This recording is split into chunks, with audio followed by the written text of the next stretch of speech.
సంకీర్తన దళ కార్యక్రమం కొరకై వెళ్ళడం బ్రహ్మచారికి ఒక గొప్ప అదృష్టం. కొన్ని రోజులు, వారాలు, నెలలు, సంవత్సరాల తరబడి బద్ధజీవులకు వీలైనన్ని శ్రీల ప్రభుపాద పుస్తకాలను అందించడం ఒకే సంకల్పంతో కూడిన మహాకార్యం. ఎంతో శరణు పొందినటువంటి సంకీర్తన సైనికులు తపస్సులోను ఏకాగ్రతలోను శక్తిమంతులై కృష్ణ చైతన్యంలో దృఢమైన స్థిరమైన పునాదిని ఏర్పరచుకుంటారు. పుస్తక వితరణ ఏదైతే మన యొక్క అంతర్జాతీయ కృష్ణ చైతన్య సంఘం ప్రభుపాల వారి ఈ యొక్క ఉద్యమంలో పుస్తక వితరణ అనేటువంటి చాలా కీలకమైనటువంటి పాత్ర పోషిస్తుంది అన్నట్టు. ఇప్పుడు కూడా కొన్ని వేల మంది, లక్షల మందిని భక్తులుగా మారుస్తుంది ఈ గ్రంథాలు.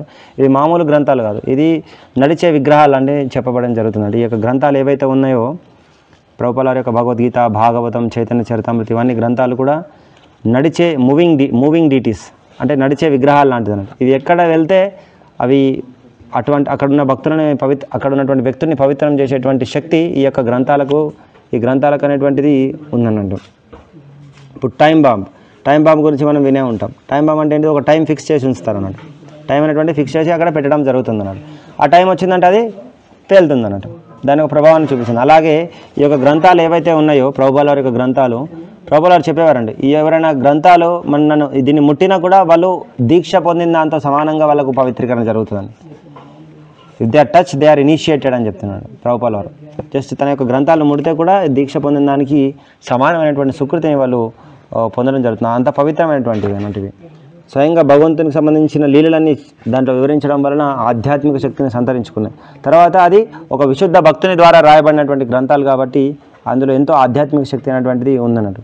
అయితే ముఖ్యంగా ఎవరైతే బ్రహ్మచారులు ఉన్నారో వాళ్ళు ఈ యొక్క గ్రంథాల యొక్క వితరణ వాళ్ళకు చాలా ముఖ్యమైనటువంటి కార్యంగా చెప్పడం జరిగింది మన ఉద్యమంలో. సో ఎవరైతే ముఖ్యంగా ఇక్కడ సంచార దళం అంటే మన కూర్మగాంలో కూడా మొదటి సంవత్సరాల్లో స్టార్టింగ్లో మనం ఇక్కడ చుట్టుపక్కల ఉన్న గ్రామాలలో, సిటీస్లో వెళ్ళి అంటే మన వ్యాన్ తీసుకొని అందులో బుక్స్ ఒక 1000 కానీ 2000 కానీ 3000 పుస్తకాలు భగవద్గీత, భాగవతం, చైతన్య చరిత అన్నీ పెట్టుకొని మనం దూరం వెళ్ళి అక్కడ అన్నీ వితరణ చేసేవాళ్ళం అన్నట్టు. ఆ గ్రంథాలు వితరణ అయిపోయిన తర్వాతనే వ్యాన్ రిటర్న్ వచ్చేది. అప్పటి వరకు చేస్తూనే ఉండేది అన్నట్టు. ఆ విధంగా ఒక నెల రోజుల సమయం, నెల రోజుల్లో ఒక 5000 పుస్తకాలు కానీ 4000 పుస్తకాలు ఇట్లా వెళ్ళేదన్నట్టు. సో ఆ కార్యంలో వెళ్ళినప్పుడు ఇంకా మిగతా అదే ముఖ్యమైనటువంటి కార్యం అన్నట్టు. ఏ విధంగా ఈ యొక్క బద్ధజీవులందరికీ కూడా ఈ యొక్క జ్ఞానాన్ని అందజేయాలి, ఈ యొక్క పుస్తకాలు అందజేయాలి, అదే కేంద్రీకృతమైనటువంటి విషయం అన్నట్టు అక్కడ.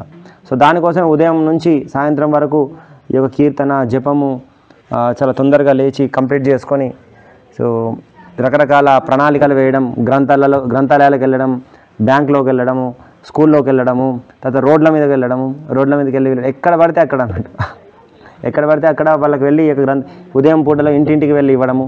ఈ విధంగా ఈ గ్రంథాలు ఇవ్వడం అనేటువంటి చాలా ముఖ్యమైనటువంటి కార్యం. ఈ కార్యంలోనే ఎప్పుడైతే వీటిలో నిమగ్నమై ఉంటామో అప్పుడు మనం చూడొచ్చు అన్నట్టు. మనం ఎప్పుడైతే ఒక ఇంటింటికి వెళ్తూ ఉంటామో, రోడ్ల మీద ప్రచారం చేస్తూ ఉంటామో, ఈ పుస్తక వితరణ నిమగ్నమైనటువంటి వ్యక్తికి అర్థమవుతుంది ఈ ప్రపంచం అంటే ఏంటిది. యాక్చువల్గా ఈ ప్రపంచంలో ఎటువంటి మానసిక స్థితిలో ఉన్న రకరకాల వ్యక్తులు. ఎందుకంటే మనం ఇంటింటికి వెళ్తూ ఉంటాం కదా, కొందరు ఏమంటే ఇంట్లో లోపలికి పిలుస్తారు, దండం పెడతారు. కొందరు మీరు ఇంటికి వెళ్ళినప్పుడు బయటకు వెళ్ళమని తిడతారు.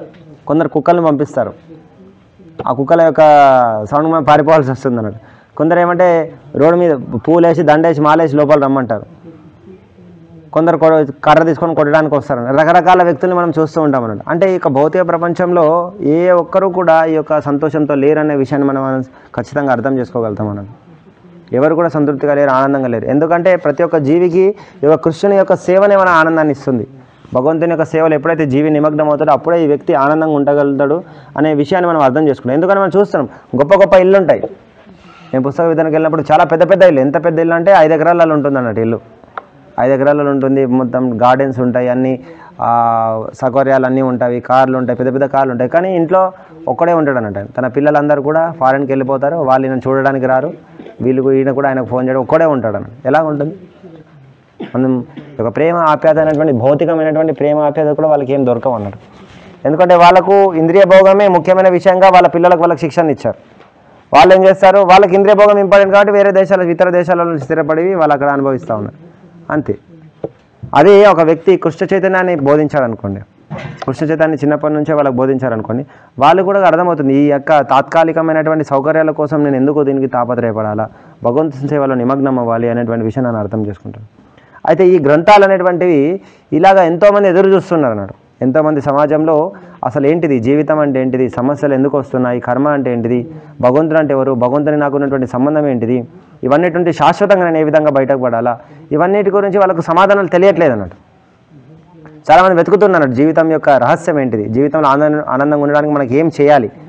ఇన్ని రకాల ఐదేళ్ల పిల్లల నుంచి చనిపోవడానికి రెడీగా ఉన్న ముసలాంటి వ్యక్తి వరకు ప్రతి ఒక్కరు కూడా కష్టపడుతూనే ఉన్నారు. ఎందుకు? ఆనందం కోసం. ఈ ఆనందం కోసం ప్రయత్నం చేస్తున్నారు. కానీ వాళ్ళకి ఆనందం ఏం చేయడం ద్వారా వస్తుందో మనకు తెలియట్లేదు. ఈ యొక్క జ్ఞానం అనేటువంటిది లేదన్నట్టు. అయితే ఈ యొక్క గ్రంథాలు ఏవైతే ఉన్నాయో, ఈ యొక్క ఎవరి చేతిలోకి అయితే గ్రంథాలు వెళ్తాయో ఖచ్చితంగా వాళ్ళు చదివినట్లయితే ఖచ్చితంగా వాళ్ళ జీవితంలో ఈ సమస్యలన్నిటికీ సమాధానం వాళ్ళకి దొరుకుతుంది అన్నట్టు. ప్రభుపాల వారు ఆ విధంగా ఈ గ్రంథాలని రాశారన్నట్టు. వాళ్ళు ఒక్క పేజీ చదివినా కూడా వాళ్ళ జీవితం యొక్క సారం వాళ్ళకి అర్థమవుతుంది. ఈ సమస్యలన్నిటికీ కారణం ఏంటిది వాళ్ళకి అర్థమైపోతుంది అన్నట్టు. చాలా శక్తివంతమైంది.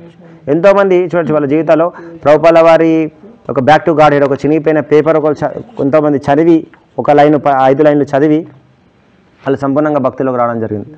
ఒక భక్తుడు ఉండేది మధుసుందర్ ప్రభు అని.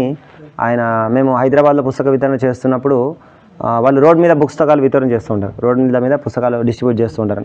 ఫ్లైఓవర్స్ దగ్గర, రింగ్ రోడ్స్ దగ్గర, స్పీడ్ బ్రేకర్ దగ్గర బుక్స్ వితరణ చేస్తుంటారు.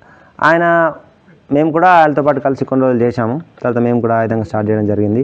అదే ఆయన చెప్తున్నాడు వాళ్ళ లైఫ్, ఆయన జీవితంలో ఏ విధంగా మలుపు తిరిగింది అనేటువంటిది. ఆయన యంగేజ్లో యువకుడుగా ఉన్నప్పుడు ఆయన జీవితంలో చాలా రకాలైనటువంటి ఇబ్బందులు వచ్చినాయి. చాలా వ్యక్తులతో మోసపోవడం జరిగింది. ఈ సమాజం పట్ల, ఈ జీవితం పట్ల ఆయనకు విరక్తి వచ్చేసింది. ఆయన సూసైడ్ చేసుకోవాలని డిసైడ్ అయ్యాడు అన్నట్టు. ఊరేసుకొని చనిపోవాలని కానీ డిసైడ్ అయ్యాడు అన్నట్టు. ఆయన చెప్తున్నాను పర్సనల్ లైఫ్ గురించి చెప్తున్నాను. అయితే ఆయన అంతా రెడీ అయిపోయాడు. సాయంత్రం 5 అవుతుంది. ఆయన 8 గంటలకు అట్లా చేసుకోవాలని సిద్ధాంత ప్లాట్ఫామ్ అంతా రెడీ అయిపోయింది. సో సడన్గా 6 గంటలకు చేసుకోవాలనుకుంటే 5:30కు ఫోన్ వచ్చింది అన్నట్టు. 5:30కు వాళ్ళ ఫ్రెండ్, వాళ్ళ మిత్రుడు, భక్తుడు అన్నట్టు. వాళ్ళ మిత్రుడు మందిరానికి వెళ్ళేవాడు. ఇట్లా భక్తుడు చాలా దగ్గర ఫ్రెండ్ అన్నట్టు, చాలా ప్రాణ స్నేహితుడు అన్నట్టు. అయితే ఫోన్ చేసి ఈ విధంగా నేను మందిరానికి వెళ్తున్నా, ఒకసారి రా, ఇక్కడ నేను ఒక్కడిని వెళ్తున్నా, ఒకటి రా అంటే చాలా ఫోర్స్ చేసేసరికి సరే ఫ్రెండ్ కదా, ఒక్కని కోసం ఒక్క కార్యమన్నా చేసి వెళ్దామని వెళ్ళాడు అన్నట్టు. అయితే ఆ రోజు ఆయన అక్కడ ఇస్కాన్ మందిరానికి తీసుకెళ్ళడం జరిగింది.